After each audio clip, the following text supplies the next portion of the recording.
설 연휴를 맞아 3,100만여 명의 민족 대이동이 시작됐습니다. 광노현 교육감이 광노현표 교육정책을 재추진하겠다는 뜻을 분명히 밝혔습니다. 한나라당 비대위가 출자 총액 제한제도 폐지에 따른 부작용을 보완하는 재벌 개혁 방안을 마련키로 했습니다. 지난해 전국 땅값은 평균 1.17% 오르고 거래량도 소폭 늘어났습니다. 시청자 여러분 안녕하십니까. 생경제 현장의 임동석입니다. 자, 오늘 코스피가 외국인 매수세에 힘입어서 1940선대에 힘있게 올라섰습니다. 윤경환 기자 연결합니다. 안녕하십니까. 안녕하세요. 네, 유럽 위기 후 외국인이 오늘 최대 순매수세를 기록을 했는데요. 코스피가 1940선대에 올라섰습니다. 자세한 마감 시황 정리해 주십시오. 예, 코스피 지수가 외국인 매수에 힘입어 이틀 연속 강세를 이어갔습니다. 오늘 코스피 지수는 어제보다 34.92포인트 오른 1949.89로 장을 마감했습니다. 이로써 코스피 지수는 지난해 8월 4일 이후 처음으로 1950선에 근접했습니다. 미국의 경제지표와 기업 실적이 호조를 보였고 스페인과 프랑스의 장기국채 발행 성공 소식 등이 투자 심리를 호전시켰습니다. 특히 개인과 기관이 대량 매도에 나섰지만 외국인이 1조 4천억 원 넘게 사들이는 등 9거래일 연속 매수 우위를 이어가며 지수 상승을 견인했습니다. 업종별로는 음식료품과 섬유의류, 종이목재, 비철금속 광물, 의료정밀, 운송장비, 유통업, 건설업, 은행, 보험 등이 상승했습니다. 화학과 철강금속, 전기전자, 운수창고 등이 2% 이상 오르는 강세를 보였습니다. 하지만 의약품과 통신업 등은 약세를 보였습니다. 시가총액 상위 종목 가운데서는 삼성전자가 3.08% 오른 것을 비롯해 현대차, 포스코, LG화학, 현대중공업, 신한지주, 한국전력 등이 대부분 상승했습니다. 다만 현대모비스와 기아차는 소폭 내렸습니다. 4개 종목이 상한가를 기록하는 등 440개 종목이 상승했습니다. 반면 370여 개 종목은 하락했습니다. 네, 지난해 중국 고som 사태 이후에 국내 증시에 상장하는 외국 기업들이 사라지고 있다고 하는데요. 상황이 어떻습니까? 예, 중국 고som 사태 이후 국내 주식시장에 상장하는 외국 기업이 자취를 감추고 있습니다. 부실 외국 기업에 대한 부정적인 시각이 확산돼 상장을 철회하거나 계획 자체를 아예 백지화하는 곳이 늘면서 최근 7개월 이상 국내 증시에 한 곳도 모습을 드러내지 않고 있습니다. 오늘 금융투자업계에 따르면 다음 달 27일부터 공모주 청약을 진행할 예정이었던 중국 기업 차이나 그린페이퍼 패키징 그룹이 지난 18일 돌연 공모를 철회했습니다. 이 회사는 철회 신고서를 통해 투자자들에게 최신 재무 정보를 제공하기 위해 지난해 감사 보고서가 발행된 뒤 공모를 다시 고려하겠다고 이유를 밝혔습니다. 차이나 그린페이퍼 패키징 그룹의 공모 취소로 한국거래소에서 예비 심사를 통과한 외국 기업은 이제 단 한 곳도 남지 않았습니다. 최근 외국 기업들이 국내 증시 상장을 포기하는 것은 이번이 처음이 아닙니다.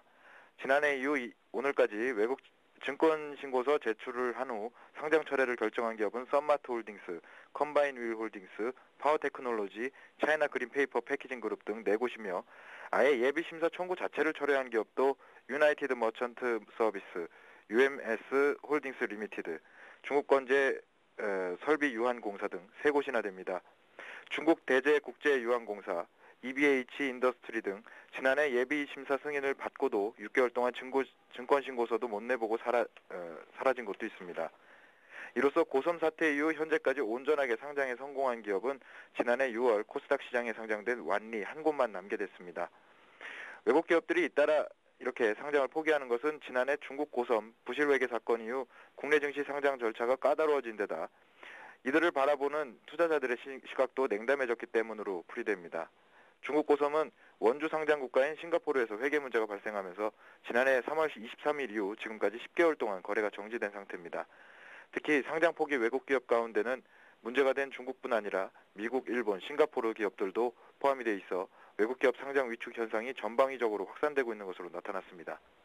네, 자 그렇다면 업계에서는 이렇게 외국 기업의 상장 위축 현상이 언제까지 이어질 것으로 내다봅니까? 예, 전문가들은 상장에 필요한 일정 등을 감안할 때 올 상반기까지는 상장 기업을 찾기가 힘들 것으로 내다보고 있습니다. 기승국제자원재생유한공사와 패스트퓨처 브랜즈 등 현재까지 예비 심사를 청구한 기업 2곳의 경우도 빨라야 오는 4월께 승인이 날 전망이기 때문에 일정상 올 상반기 안에 상장을 마치기가 상당히 어렵습니다. 또 오는 3월 1일부터 외국 기업 상장 제도 개선안이 적용되면서 상장 문턱 자체가 높아지기 때문에 외국 기업 유치는 더욱 어려워질 것으로 보입니다. 한국거래소의 한 관계자는 지난해 중국 고섬 사태 이후 외국 기업들의 분위기가 상당히 안 좋아졌다며 외국 기업들이 대부분 아직 상장을 추진할 단계는 아니라고 판단했는지 올해는 상장 예비 심사 청구 기업 자체가 지난해보다 더 줄어들 전망이라고 설명했습니다. 한 대형 증권사의 기업 공개 관계자는 이미 계약을 맺은 상당수 외국 기업들이 공연히 상장을 무리하게 추진했다가 중국 고성과 같은 상황을 맞는 것을 우려하고 있다며 증권사 대부분이 외국 기업 유치 노력은 과거와 똑같이 하고 있으나 영업 환경은 어려워진 것이 분명하다고 설명했습니다. 네, 자, 지금까지 윤경환 기자와 함께했습니다. 감사합니다. 감사합니다.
네, 오늘의 주요 뉴스를 전해드립니다. 설 연휴를 맞아 3,100만여 명의 민족 대이동이 시작됐습니다. 올해 설 연휴에는 귀경 이동 인원이 지난해보다 다소 늘어난 3,154만 명에 달할 것으로 예상하고 있습니다.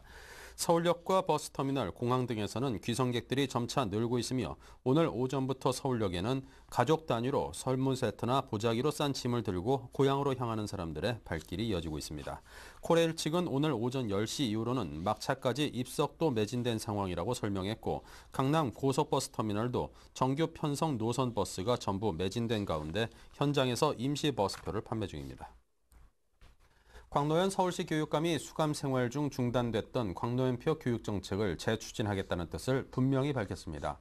곽 교육감은 석방 후 출근 첫날인 오늘 오전 서울교육청의 모든 간부와 산하 기관장이 참석하는 서울교육협의회를 임시 소집한 자리에서 4개월간 애써 일군 게 눈앞에서 멈추거나 완전히 닫힌 것이 없지 않다면서 열었다가 닫힌 문을 활짝 열 수 있게 치밀하고 집요하게 노력하겠다고 말했습니다. 또 학교 폭력 문제를 가장 우선으로 삼아 종합적으로 접근해 대처하고자 한다며 학교 폭력으로부터의 자유가 학생 인권 조례의 근본이라고 강조했습니다. 한나라당 비대위가 출자 총액 제한 제도 폐지에 따른 부작용을 보완하는 재벌 개혁 방안을 마련하기로 했습니다. 비대위 산하 정책 쇄신 분과위는 오늘 오전 국회에서 회의를 열고 실효성 있는 재벌 개혁 정책을 마련해야 한다는데 공감대를 이뤘다고 밝혔습니다. 분과위는 중소기업 적합업종 지정, 대기업의 계열사 일감 몰아주기 폐해 방지, 하도급 제도 전면 혁신, 덤핑 입찰 방지 등에 대한 구체적인 대안을 마련하기로 했습니다. 또 청년 창업 일자리 문제, 비정규직의 고용 안정, 대학 등록금 부담 완화 방안 등도 전체 회의에서 논의할 것을 요청했습니다. 지난해 전국 땅값은 평균 1.17% 오르고 거래량도 소폭 늘어난 것으로 조사됐습니다. 국토해양부는 지난해 토지 가격은 전년 대비 1.17% 상승했고 총 토지 거래량은 249만 4천 건으로 전년도 대비 11.3% 증가했다고 밝혔습니다. 지난해 땅값 상승률은 2010년에 1.04%를 약간 웃도는 수준이지만 소비자 물가지수 4%보다는 낮은 수준입니다. 지역별로는 경기도 하남시가 5.65%로 가장 많이 올랐고 시흥시가 3.53%를 기록하는 등 보금자리 주택 등 개발 호재 인근 지역에서 강세를 보였습니다. 정부가 긴급 복지 지원 대상을 넓혀 실직자와 노숙자 등도 혜택을 받을 수 있게 됐습니다. 보건복지부는 긴급 복지 지원 대상 범위를 실직과 휴폐업, 교도소 출소, 노숙 등으로 확대한다고 밝혔습니다. 실직은 6개월 이상 근무 후에도 고용보험에 가입되지 않은 채 해고된 경우나 65세 이상 근로자 휴폐업은 1년 이상 영업을 해온 자영업자, 출소자는 돌아갈 가정이 없고 기초생활보장제도에 보호를 받지 못하는 경우 등입니다. 갑작스런 위기 상황으로 생계 유지가 곤란해진 저소득층에게는 일시적으로 생계비나 교육비, 의료비 등이 지원됩니다. 상장사들이 고위직 출신을 사회이사로 뽑아 로비용으로 활용하는 관리에 제동이 걸릴 것으로 보입니다.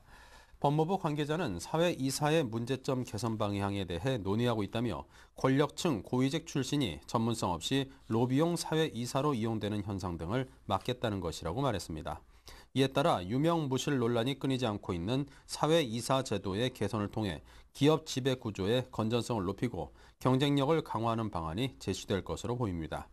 법무부는 지난해 상법특별위원회를 설치해 사회이사 제도를 비롯한 상법 전반에 대한 법 개정을 추진하고 있습니다. 세계 최대 에너지 관리 전문기업인 슈나이더 일렉트릭 코리아가 에너지에 특화된 이색적인 사회봉사활동으로 눈길을 끌고 있습니다. 자세한 내용을 화면과 함께 만나보시겠습니다. 슈나이더 일렉트릭 코리아 임직원들은 어제 전라북도 익산시의 독거노인들을 방문해 태양열 에너지로 충전해 반영구적으로 사용할 수 있는 친환경 LED 조명인 인디아를 무상으로 설치해줬습니다. 인디아는 태양열 에너지를 사용한 친환경 조명 제품으로 5만 시간 이상 사용이 가능합니다. 또 슈나이더 일렉트릭 코리아는 장학금을 지원한 고등학생 6명을 초청해 특별 강연과 데모센터 관람 등 뜻깊은 시간을 가졌습니다. 슈나이더 일렉트릭 코리아는 전기 관련 분야 진출을 희망하는 고등학생들에게 장학금을 지원하고 있습니다. CSR and corporate social responsibility is important for us for two main reasons. First, because we believe we should give back to the community. We are a private company, but we depend and we have a role for this community. The second is education, education, education counts for us. We have so much to do to train and explain what we can do to contribute to this dilemma. 한편 슈나이더 일렉트릭은 전력 제어와 데이터 센터, 산업 자동화, 빌딩 제어 등을 통해 최적화된 에너지 관리 통합 솔루션을 제공하는 세계 최대 에너지 관리 전문 기업으로 현재 전 세계 100여국에서 10만 명이 넘는 직원이 근무하고 있습니다. CNTV 뉴스 강동석입니다. 네, 이 해외 펀드에 투자하신 분들 상당히 많으실 겁니다. 그동안 손실이 난 해외 펀드라도 이 환차익이 났을 때는 과세를 해왔는데, 자, 이것이 잘못된 것이라는 법원의 판결이 나왔습니다. 임진혁 기자 연결해보죠. 안녕하십니까? 네, 임진혁입니다. 네, 해외 펀드의 이러한 과세 방식에 대해서 부당하다는 법원의 판결이 나왔다고요? 네, 서울행정법원은 19일 손실이 난 해외 펀드에서 환율 변동에 따른 이익이 났더라도 환차익만 따로 구분해 세금을 물릴 수 없다고 판단했습니다. 이번 소송을 제기한 김모 씨는 일본 펀드에 2억 3천만 원을 투자한 뒤 일본 증시가 폭락하면서 4,500만 원 정도 손실을 봤는데요. 다만 엔화 강세로 인해 환차익이 발생하면서 이에 대한 세금 2,430만 원을 펀드 환매 시에 추가로 납부하게 됐습니다. 이에 김 씨는 환차익만 따로 떼어내 과세하는 건 실질과세 원칙에 반한다며 종합소득세 경정 청구를 냈는데요. 법원이 김 씨의 손을 들어주면서 최근 3년간 해외 펀드를 환매하며 환차익에 대해 세금을 낸 투자자들의 경정 청구와 관련된 소송이 잇따를 것으로 전망됩니다. 네, 자 그렇다면 세금을 돌려받을 수 있는 펀드의 기준은 어떻게 됩니까? 네, 법원에 따르면 조세특례제한법이 적용되는 시기인 2009년 12월 31일 이전에 투자한 해외 펀드 가운데 환매 시점이 종합소득세 경정 청구 기간인 3년을 넘지 않는 경우라면 이미 낸 세금에 대해 이의를 제기할 수 있습니다. 금융감독당국과 업계는 경정 청구가 가능한 물량을 정확히 파악하기는 어렵지만 조특법 적용이 종료된 2009년 이후 환매한 해외 펀드 물량 중 상당수가 이에 해당할 것으로 보고 있는데요. 금융투자협회에 따르면 최근 3년간 해외 펀드에서 순유출된 자금은 19조 6,067억 원입니다. 네, 자 그렇다면 그동안 환차익 때문에 이제 환매를 하지 못했던 것들이 좀 한꺼번에 몰릴 가능성도 있어 보이는데요. 네, 펀드 판매사들은 이날 판결 내용이 알려지면서 대책회의를 마련하는 등 대응책 마련에 고심하는 모습을 보였는데요. 우선 판결문이 전달되고 과세당국의 방침이 정해지면 대응책을 마련하겠다는 입장입니다. 해외 펀드 판매 비중이 높은 한 은행 관계자는 해외 펀드 환매 시 고객으로부터 원천 징수한 세액에 대한 데이터를 모두 가지고 있고 과세당국에서 지침이 내려오면 고객들에게 환급하는 절차를 밟을 것이라며 하지만 상급심 등의 절차가 남아있어 실제 환급 절차가 진행되기까지는 오랜 시간이 걸릴 것으로 보인다고 말했습니다. 기획재정부 관계자는 국세청과 협의를 해봐야겠지만 일단 국세청이 상급심의 판단을 요청하는 절차를 밟을 것이라고 말했습니다. 네, 자, 지금까지 임진혁 기자와 함께했습니다. 감사합니다. 네, 감사합니다.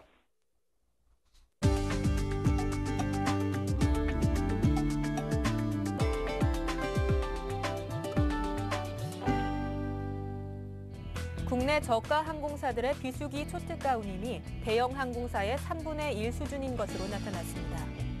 한국소비자원이 비수기인 지난해 12월 5일 김포 제주 구간 항공 편도 요금을 조사한 결과 제주에어와 진에어의 초특가 운임이 18,900원, 부산에어와 이스타항공, 티웨이 항공이 19,900원으로 6만 원 안팎인 대형 항공사와 큰 차이가 났습니다. 그러나 성수기에는 저가 항공과 대형 항공사의 가격 차이가 거의 없는 것으로 조사됐습니다. LG 상사가 카메라 디지털 기기 유통 사업에서 철수하고 매장인 픽스딕스도 문을 닫기로 결정했습니다. LG 상사는 2006년 서울 명동에 픽스딕스 1호점을 열고 2008년에는 도소매 사업 영업권 및 자산을 픽스딕스에 양도하고 100% 자회사로 편입했습니다. 그러나 LG 상사는 자원 개발 등 주력 사업에 집중하기 위해 주변 사업을 정리한다고 설명했습니다. 삼성화재가 싱가포르에 재보험사인 삼성리를 설립했습니다. 삼성리는 지난해 12월 싱가포르 금융감독청의 재보험 사업 인가를 받아 이번에 문을 열게 됐습니다. 삼성리는 싱가포르를 거점으로 아시아 역내의 재물, 기술 적화 등 재보험 물건을 인수할 계획입니다. KT는 TV와 PC, 모바일 등에서 실시간 방송을 즐길 수 있는 올레 TV 나우에서 콘텐츠별로 요금을 부과하는 PPV 서비스를 시작했다고 밝혔습니다. KT는 완득이, 최종병기활 등 최신 영화와 워킹데드 시즌2 등 외국 시리즈물 등 최신 영상물 200여 편에 대한 제공을 시작했고 추후 영상물 편수를 1,200편으로 확대할 계획입니다. 네, 이상으로 생경제 현장을 마칩니다. 감사합니다.